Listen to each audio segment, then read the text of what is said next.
welcome to the Ballet Help Desk podcast. My name is Jenny, and I'm joined by my co-founder, Brett. We are both proud ballet moms who met backstage at our children's recital. During our kids' training, we found that resources were limited. We relied on Dance Magazine and fellow parents in the lobby for information.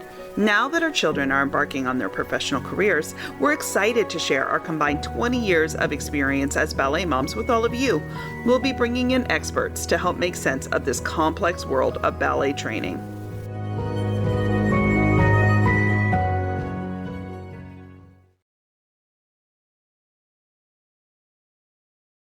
Hello, we hope you all had a wonderful Thanksgiving holiday and you were able to enjoy a small break from Nutcracker rehearsals. Welcome back to our Summer Intensive Bootcamp series. Today we welcome Kelly Myernick, a former Houston Ballet soloist and now principal instructor with Houston Ballet Academy. Kelly pulls back the curtain of Summer Intensive auditions from the perspective of an adjudicator. So let's jump right into the episode. Good morning. I'm Brett Gardner, and I'm here with my co-founder, Jenny Wong. We are the Ballet Help Desk.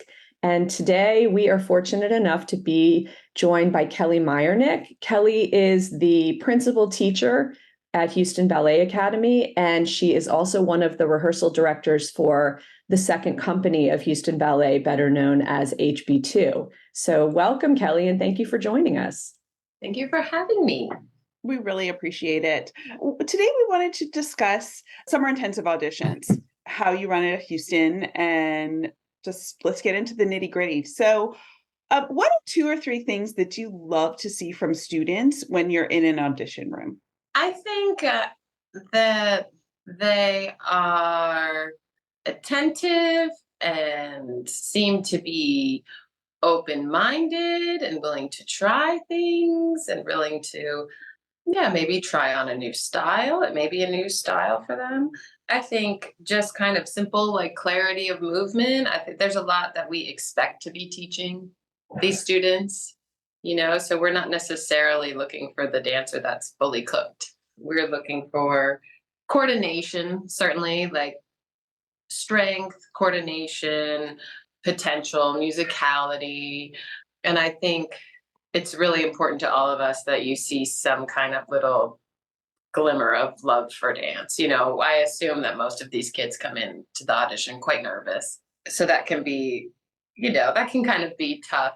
You just have to sort of look at everybody through that lens, assuming they're a little bit nervous and maybe a little bit guarded. But you can find that little spark and that love for dance. And then if they have that, you can really work with that. Those are the big things. Yeah. And, it's funny, like you can sort of see a lot also in the way that they interact within the audition, like how they interact with the dancers around them, how they move in and out of groups, how they interact with the staff checking them in, how are they going to be a good sort of like team member or community member. I think Right. Well, we don't want them to hide in the back of the room or shove themselves to the front always. It's like you can sort of tell if they are going to be supportive and positive. You brought up one interesting thing earlier, is you were talking about they don't have to be fully cooked. Can you speak to that a little bit? Because one of the things you hear from kids coming out of auditions all the time is, oh, I totally messed that up. That was, I fell out of a turn, and they're going to see that. And I'm never going to get into another summer program ever again because a fall will never count you out of an audition. You were going for it, and that's fine. We do not expect perfection by any means. We just expect effort and care. Yeah, you don't have to nail all your turns. You don't have to nail it. We try it sometimes. We all sort of have a different way of teaching these auditions. It's hard because the abilities really run the spectrum, right? You don't want anyone to get hurt in the audition. You have kids that come that look like they may have just bought those point shoes, a few weeks ago, from kids that are more proficient. So you have to sort of walk that line, make sure everybody's safe. But also I try to push a little bit to see if they're going to be able to handle it. If they're not going to can't do consecutive releves on point, they won't be able to handle variations class. And that might be a lot for some of the kids, but I want to make sure that they are going to be safe in the program and not completely overwhelmed. We assume they all have things to work on and finessing and fine tuning, but we want it to be a positive experience for everybody. So I'll try to throw in something that pushes them a little bit, or something a bit more artistic, to kind of see if they're willing to, if there's a little artist in there, they're willing to try, Right. So can I ask you a question? I've always been curious about this. Do you guys have a rubric where you're writing down numbers and then you have like different boxes that you check? Or is it really more subjective where I just have a feeling about this person? Like, I think number 52 has all of this, but 48 doesn't. But so how do you kind of differentiate between the two, other than just, are there rubrics in there that you guys use? For summer, it's a little more subjective. If we're doing something like an evaluation, we have sort of more specific criteria. But, everybody sort of has their own kind of yes, no, maybe sort of system. And are you willing to share yours with us? Sometimes there's a feeling. Yeah. Sometimes there's a feeling, and sometimes you see in the beginning, they seem to have it all put together, and then you get in the center and then you realize they might not be ready yet.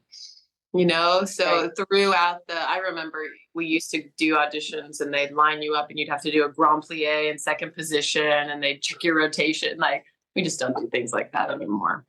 We were looking for dancers at the end of the day. And it's something that we say to each other kind of like in the office, like, she's a dancer. I can tell he's a dancer, like that they just have the feeling in their body. To answer your question, yeah, it is a little bit subjective. We're not looking for them all to be the same. Obviously, the school wants some consistency of style and port de bras, but we want them to be individual. What are some definite no-nos in an audition? I think I sort of spoke to it earlier about the etiquette with the dancers around you. Making sure that you're respectful of everyone's space and everyone's right to be in there and be seen. And I think, you want to come in there, present yourself nicely, clean hair, clean look. You don't need a lot of glitz and flash. We don't want everybody covering themselves up or pulling their leotards all the way up to their armpits like they seem to like to do. With the rolling, the rolling at the hips. I don't know, it looks so weird. Wearing a leotard the way it's made. Certainly talking, not listening, being pushy, not being considerate of the other dancers. And those would probably be the biggest things. Yeah. Are there some things that you've really seen kids do that really make no difference in your decision ultimately in an audition? Like kids that come in and try to like psych other kids out. Are there some things that they do that you just, that doesn't matter, or always pushing? Yeah, they certainly don't need to be. It's certainly not a flexibility competition. If we asked you for 2 pirouettes, we want to see that you have the self-discipline and attention to do 2 pirouettes. Just to that kind of thing. You think that adding extra is bonus, and it's not really. We're looking also to see that we're going to be able to work together.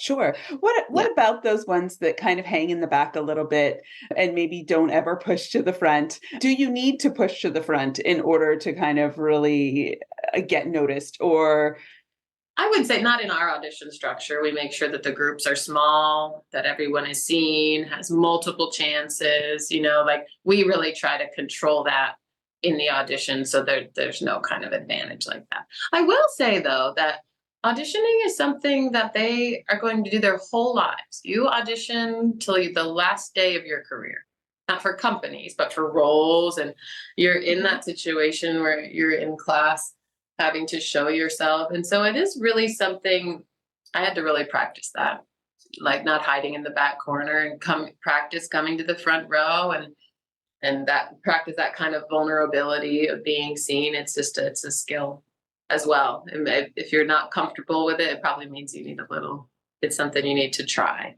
Then there's a really good balance of sharing that space and being respectful in the environment and honing that skill of just being looked at and sharing who you are. Right. And the vulnerability of doing that in the very front. Yeah.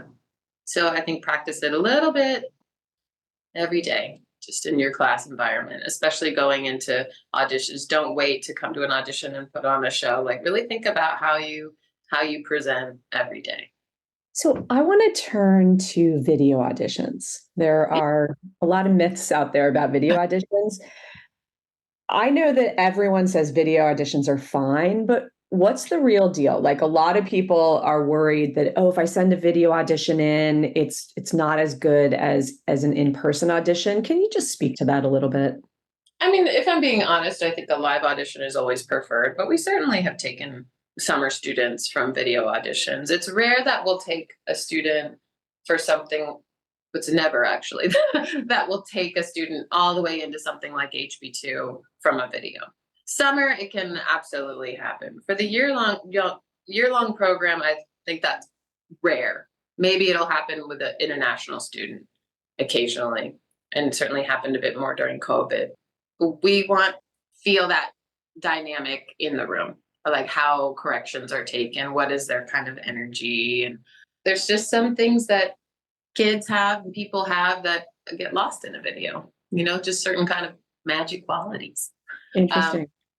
I would say that there's certainly value in them, which it's been a great tool for us, but it's rare that you'll get all the way into a program like HB2 from the video, or the company from the video. Okay. So if I understand you correctly, what you're saying is you would really encourage students, if they can, to do an in-person audition for Houston Summer rather than doing a video. I think so. Okay. I think so. Yeah. Do you, and it's nice for them too. I think that sometimes kids, they'll come to the video or to the audition and it doesn't feel like a fit for them. Or you come to the audition and you fall in love with the teachers. It happens both ways. So you can tell kind of quickly if it might be a fit for you or not.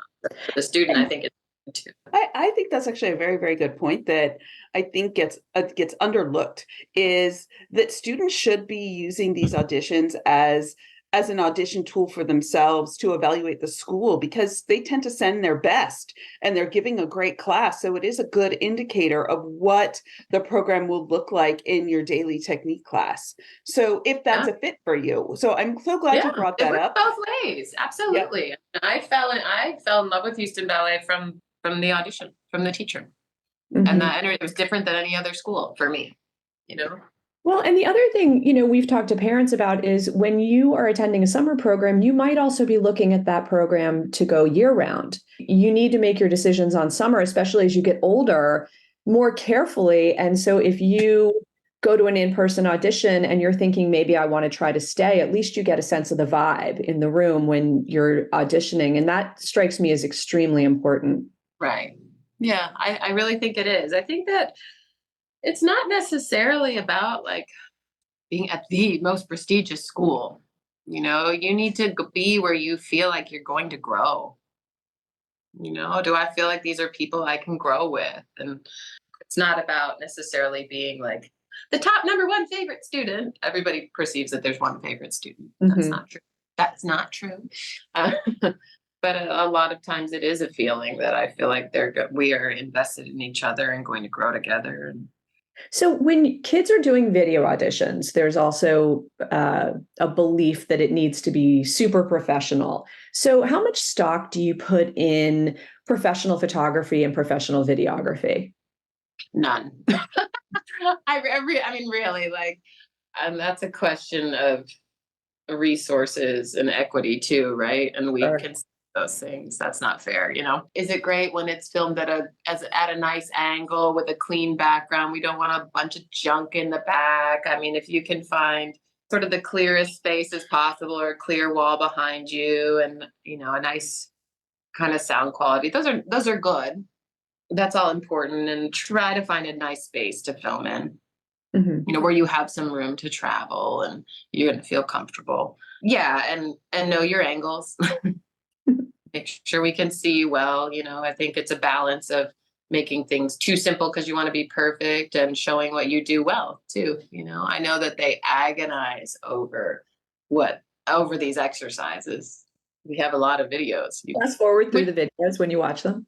Honestly, sometimes we don't sit and watch every single count of every single class often. I see that they're proficient in this. I want to see now if they're proficient in this. It's not to say you don't take time and care with them, but you can get an impression pretty quickly. At Houston, how many adjudicators tend to watch the video audition? There are probably, I would say, 4 of us among the older kids that kind of pass them around and watch together. And it's not like one big watch party. They kind of come in through the season, I guess, audition season, and you'll call someone over and watch it together and kind of compare notes. But it's a lot to go through. It's the other reason it's nice to see you in person. About how many video auditions do you guys get a year? Do you have a rough estimate? I don't. I would be making it up. I would just be making up a number. More than 20, less than 6,000. I don't know. Quite a few. I'd have to check on that. Yeah, because I do think that would be a fascinating number for people to know. Houston is definitely one of those aspirational summer intensives for a lot of dancers, and so I've always been kind of curious. I think it's also important. I guess I look at a lot of them for HB2, but summer's a little different. But it's important that the dancers show personality in their, because we're looking at so many. Like showing some artistry in your class is really important and will really set you apart. And then as the kids get older and they're having to include rep, we'll watch hundreds of Capella variations, the real style. And when you're getting into contemporary, you kind of get these videos where they're sort of like doing some sad improvisation. And I don't know who I'm looking at, I don't know who is this person. Choosing choreography and choosing repertoire that shows your artistic style is important. Yeah, I think that's great. That's great advice for dancers to really think about the receiver of those videos and what they look like and what you really are showing about yourself as a dancer. Yeah, leave us something to remember. I think that's excellent. Okay, can we discuss scholarships a little bit? Who determines who gets a scholarship? Is it the adjudicator or is there some sort of committee that decides this? It's the adjudicator. Yeah, it's the adjudicator. And sometimes we'll go back and discuss a little bit if someone, if we think that's sufficient or would like a bump, or we'll discuss amongst ourselves. Again, that's pretty subjective. Yeah, we all sort of have different things that we gravitate toward. And just because you didn't get a scholarship this year doesn't mean there's not ever interest in you, or just because you got a full scholarship doesn't mean your road is paved for the rest of the time at that school, Absolutely. Like it can change. We certainly had all of those scenarios. Yeah. Can you clarify actually what scholarships mean at Houston Ballet Academy? Because everyone speculates about what they actually mean. Oh, it means that they want to look at you for the year round. It means that so could you clarify that about what it means for you and why you give them out to certain students? Yeah, I think that I would give a scholarship to a student that I would really like to see in the program, that I think would benefit from our program and that I think would benefit our program. The kids really teach each other as well, and so they learn as much from each other as they learn from us. So I like to look for students that I think will also help elevate the environment and have potential. And so does it mean that it's like that you're a shoo-in for the year-round program if you got a scholarship? Not necessarily, but I would say there's probably interest there. Yeah, that you have some talent. And then regarding like quarter, half, full, I think that there's no sort of hard line. Like this means they're definitely on a Pro 2 track, a feeling and based on past experience and what you think the potential of that student is. If there's a year where we have a lot of particularly talented kids, I think there's some flex there too, luckily. Yeah. Someone once described to me that they give out scholarships because they want to start a relationship, especially for the younger students. And when they're thinking about auditioning for a year round, giving that scholarship makes that student think like, oh, Houston did like me. I should really think about auditioning for their year round. Is that something that you guys think about as well? Yeah, absolutely. Definitely. Yeah, agreed. They have a lot of choices. Yeah. It's very competitive out there, but that is definitely a sign of interest that we'd like to continue working with you. The big reveal. Can you please talk about scholarships, men versus women? Because women always say that there's so much fewer scholarships for them than for men. Can you talk about how you guys do that at Houston? Again, that's sort of not necessarily a hard number. I think it is, even though we've made major strides in encouraging boys to get into ballet, it's still competitive, and it's still, yeah, probably more competitive recruiting. But again, there's not necessarily a hard, like 80% are for men and 20% are for, it's sort of who we see and who we can develop. So I can't really give you an exciting, I can't give you an exciting answer to that, other than it's still a bit more competitive for men. That's fine, but it's more along the lines that people think it's a zero-sum game. So can you maybe dispel? Do you give full tuition and housing scholarships to women every summer? Yeah, absolutely. Yeah. See, look at that. Yeah, that's all you need. Yes, we do. Yeah. Houston is a popular summer program, as we all know. And I know you have a big wait list every year for kids who want to get in. How often do you see kids coming off that wait list? Being completely honest, it's pretty rare. I had to go, I had to go ask our registrar this a little bit yesterday, that it really doesn't happen that often, unfortunately. They're big decisions for people to make very quickly where they're going. And I'd imagine that's hard, but it is a lot of kids want to come here. And so they have to be sort of ready to make those choices. Sure. You have to, I mean, I remember when Sam got into Houston, everybody told us you need to accept right away. Like if you want to go there, you better hit that button and register. Yeah. And that actually leads to my next question is Houston does a national tour, like a lot of the big cities do. We had heard a rumor that it actually fills up before the national tour is over. Is that true? No. Okay. No, we have it sort of staggered in a 2-week acceptance. That's basically so that we know where we're on track and what's available, and it fills up, but it won't be full. Certainly not discourage people from coming at the end of the program at all. Okay. So there's no need to fly to an audition no. earlier in the tour. Okay. That's good to know. We think you're great. We'll make it happen. Okay. That's good to know. Do you hold a formal audition for summer rather than just asking students to be considered for year-round?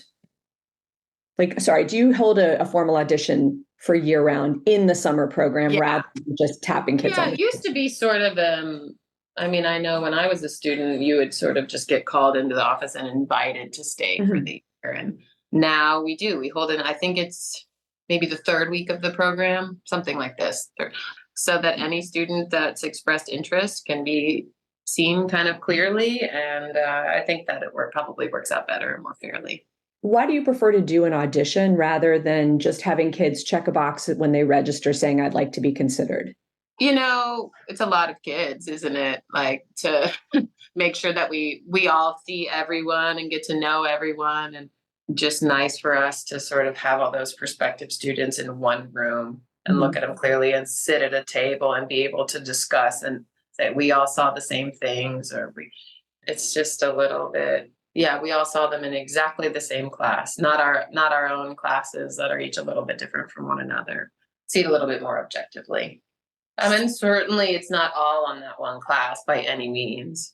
We let the way that they are in repertoire rehearsal, or I'll go watch them in contemporary class and see how they move, the way they behave at the dorm. It's all part of it, but that audition just sort of gives us a place to see everyone clearly and organize our thoughts a bit. Oh, that's interesting. So you actually do audition kind of through the whole summer if they do come to that class, so you can go and watch them multiple times. And do you speak to other teachers, or is it really when are the decisions made? Is it the end of the program and then you send out the letters, so then you have time to go and watch them in class as well? I mean, they're made pretty quickly after that audition, because it's a fast turnaround, to accept a kid and have them move away from their family within 2 weeks is a lot to process, obviously. And we understand that. And so we want to make sure that we've had enough time with them and that they have enough time to make that obviously a huge decision. Like I said, that the way that they fit into the environment is important.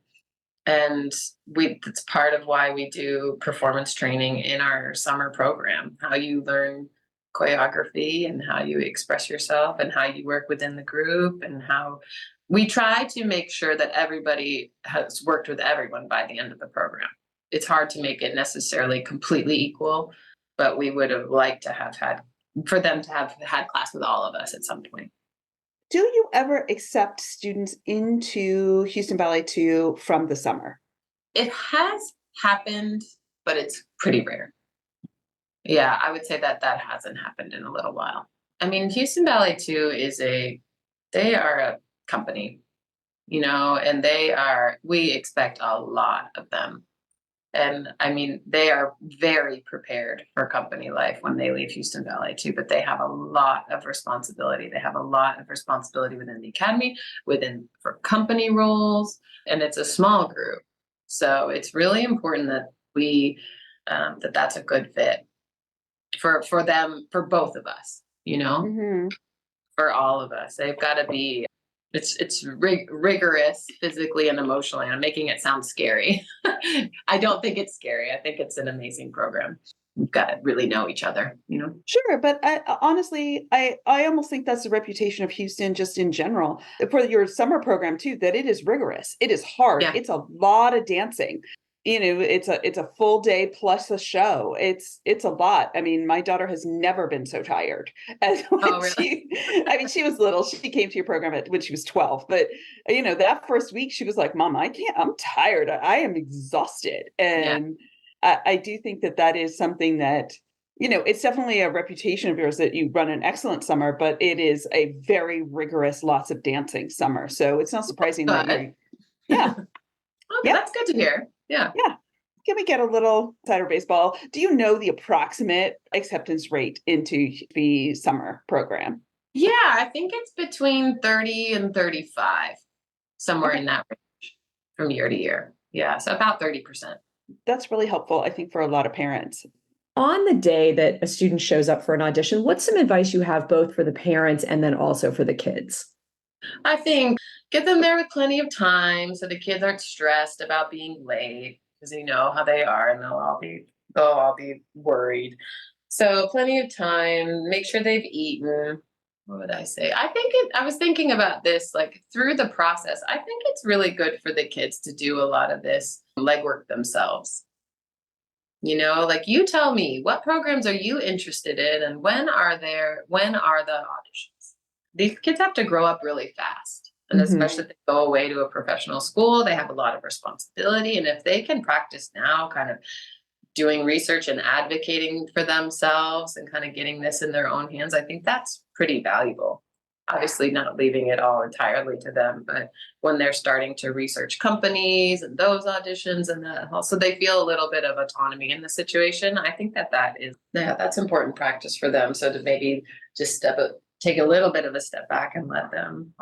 And then another thing I think you can encourage, we were just sort of talking about this the other day, the way that your kids speak to adults and speak to a teacher, like making sure that they can have a comfortable conversation with a teacher, you know what I mean? Or with the person checking them in, that first impressions are important and that they are thinking about their etiquette and their just the way that they present themselves, and are they comfortable in conversation with adults? Like I'm saying this as thinking about my own children and what I need to prepare them for and what I'm seeing. And it's not a judgment. It's just an observation that those things also hold weight, Sure. That's great. And something that Brett, I know, taught Sam to do, and this is something I tried to do with my daughter as well. And let me ask you if this kind of is appreciated at Houston, sending a written note if you are saying no thank you to a summer intensive audition.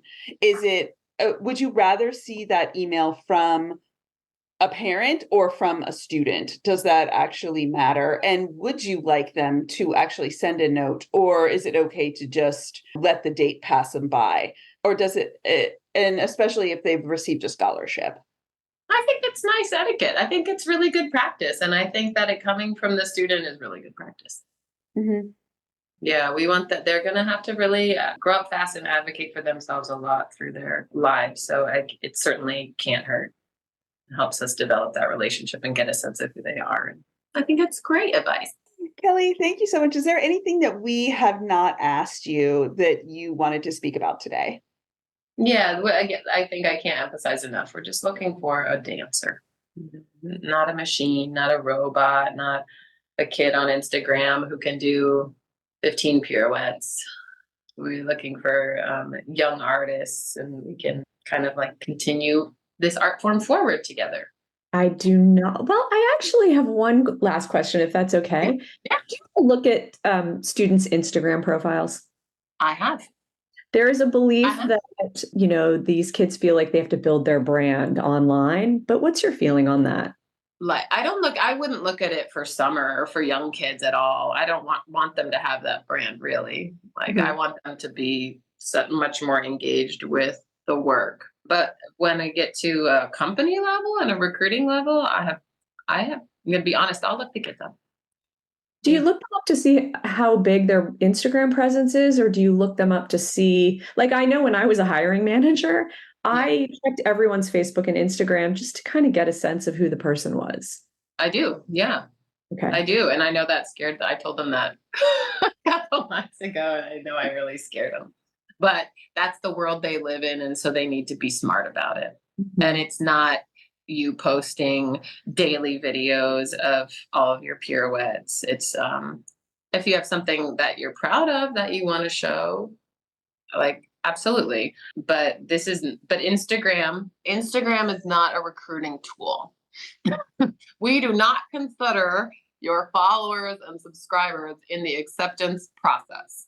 That is my official statement, and I take it very seriously. I mean, I think we have Instagram because we want people, it's just, again, it's the world we live in, and we want people to know about our school, and we want people to see how wonderful our students are and what's available, not because we think that's where dance should happen, So I think it's important that the kids present themselves, know that they have to present themselves somewhat like professionally, and which might be scary. I'm glad there was an Instagram when I was 17. Yeah. Aren't we all? I think we're all very grateful for that. Parenting through the social media era is tricky.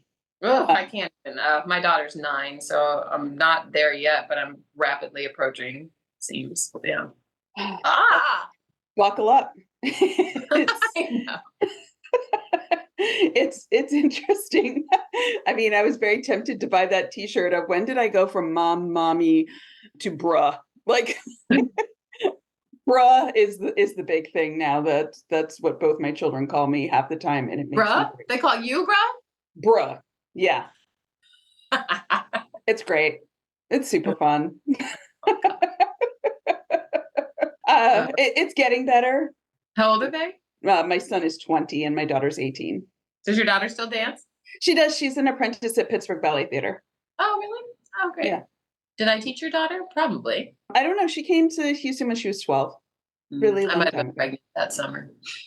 It sounds like you were pregnant. Really, it was a long time ago. She had a great time. She loved it. It was very interesting for my daughter. We always just let her decide. So we really just let her trust her gut. And after every audition, I would just say, what did you think? And she would tell me pros and cons, and we'd write them down. And after every audition, she would say, I think I really want to go there. If I get in, this is where I want to go. And you had a feeling from the audition. From the audition. And we always told her to trust her gut. So when she came out of the audition at Houston, she was like, if I get in, that's where I want to go. And she got in, and that's where she went. And there was one, which I will not name, she came out of that audition and she said, I don't ever want to go there, mommy. They cut in the audition and made kids cry. And that feels mean. I don't ever want to go there. I mean, she was 11, right? But it really affected her. They cut. Yes. No, never cut kids. No, and we even in company audition are more sensitive about that now. They used to cut after like an exercise or two at bar. Like we let people like at least start dancing. Ooh, that's terrible. I mean, I threw up at many auditions, I think. And didn't get into many of them, which I'm grateful that I can tell the kids, I never got into SAB, right? And I still became a dancer. All subjective. I think kids need to hear that on a pretty regular basis. Yeah, they really do. I like value all those sort of rejection stories as much as the success stories, Well, I think because so many parents want to snowplow for their kids, and that's really hard, especially snowplowing for dancers, because the rejection is so much a part of the existence of a dancer that they really do have to get used to getting passed over, not getting a role, getting rejected. Because if you go through life never having any of those rejections, it's devastating when you get it when you're older. Well, yeah, and you can be a principal dancer and experience rejection regularly as well. It's just it's part of everybody's path. And I used to struggle with the auditions, seeing all these, and it's still I still do actually, like seeing them all lined up in their numbers and trying so hard and checking no. It feels awful. Every time it feels awful. That doesn't really get easier. One of my colleagues said, but they need to experience this. It's good. It's part of life. They're learning this part of life now. Just trust it's part of the process. We were speaking with Peter Stark a little earlier, and he talked about that a lot of this school student relationship is a lot like dating, that you have to find your match. And I think thinking about that way in terms of summer too, that you have to find your match for where you are as a student at that time. And, and Houston might not be the right place for that student at 12, but it might be at 14. Yeah.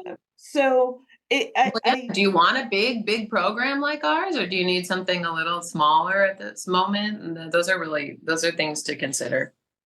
Yeah, exactly where you are, and are you trying to get affiliated with a professional company now, or are you just looking to get strong and dance a lot? And it's a lot to consider, but it is so much. Just like it's gut feeling for the kids, it can often be gut feeling for us too. Hey, Kelly, that actually brings up another question. We get a lot of questions from parents about summer all the time. And one of the things that we tell people is that you need to be really strategic about how you're looking at summer programs, depending on the age of the dancer. So when you're younger, you're looking for something where you're going to have a good time. You're going to, continue doing what you love, which is dancing, and just having a great overall experience. But as students get older, they need to be looking at summer kind of in the overall training ecosystem in terms of, is this a place I might want to train year round? And also, is this a company I might be interested in dancing for? What are your thoughts on kind of that strategy of how you plan your summers? Because you really only have, 5 or 6 summers before you're starting to look at bridge programs and maybe even going directly into a company. Yeah, no, I definitely think it's important to be strategic as you get older, and it's hard to tell a kid to be realistic about their their path and their abilities and because I want them to all aim high, but they should be looking for a program that seems really invested in them, not just because it's the biggest program. Yeah, when they get to be 16, 17, 18, that's really valuable time, really valuable relationship building time. And particularly that one right after high school. So I think if you have a program that seems to be really kind of seriously recruiting you more so than one of the big programs, then I think there's probably a good reason, that you should go look at it. And I just can't emphasize enough, like how many students have seen go to smaller programs and really, really flourish. It's just like we've said, it's all about fit. You're right to encourage them to be really strategic. Okay, that's great advice. Thank you for that. Yeah, if we, you'll know if a program is really pursuing you or not. I think you will, and it's worth considering it if they are. Yeah, I mean, I have to say, like I've had situations, and maybe I'm saying too much, but where I've seen a kid that we've known for a while and quite but probably isn't necessarily right for our program in the long term. And we could have accepted them and let them come another summer and had that experience, but instead chose to kind of like let them go and find something that's going to be better for them. Mm-hmm. And I like to think in a caring way, not in a mean way. Like, sure. Well, and sometimes some programs are just not a fit for some kids. No, thank you so much. Thanks for having me. Yeah. You're doing this. I'm sure my mom could have really benefited from some of this when they didn't know anything about ballet. But I can't imagine being a ballet parent. I mean, my kids haven't fallen in love with ballet, and that's probably maybe okay. I will not lie. It It is hard. It Yeah. is very hard. It is definitely a journey. I mean, having two kids do very different things. My son did that very normal, few sports, few clubs, went to college, and, Abby fell in love at 4. She was like, I'm a dancer. And so we're figuring it out. No one in my family has ever danced before. We have no idea where she got it or was even interested. And here we are. So, All so right, you're doing that's it. why we help desk, to help those parents like Brett and myself. And even parents who did dance, because honestly, a lot of their information is kind of outdated. Yeah. Oh God. Yeah. I had a parent come up at a thing and talk about like how all the corrections they had for their daughter because they were a dancer, and I was like, oh God, like your poor daughter. Go easy. I know you want to help, but go easy. This is hard for them. Thank you. Thank you all so Goodbye. much. Everyone. Bye. Thank Bye. you, Kelly. We really appreciate Bye. it. Thank you once again to Kelly for such an open and honest conversation. Make sure to visit our show notes to learn more about Kelly and Houston Ballet Academy. Looking for more tips and tricks on how to help your dancer have a successful audition season? Head over to our website, ballethelpdesk.com, and click on the Summer Intensive Bootcamp page. As the holiday season approaches, don't forget to check out our first ever gift guide for some inspiration. Personally, I love the ice cream cone planter. Until next time, be well. If you liked what you heard on this episode, please take a moment and help us spread the word. Follow us and leave us a review on your preferred podcast platform. Tell a friend and share on your social media. Also, now that your dancer has returned from their summer intensives, please head over to ballethelpdesk.com and leave an anonymous review of the program. Help your fellow dance parents by letting them learn all about the good, the bad, and everything in between.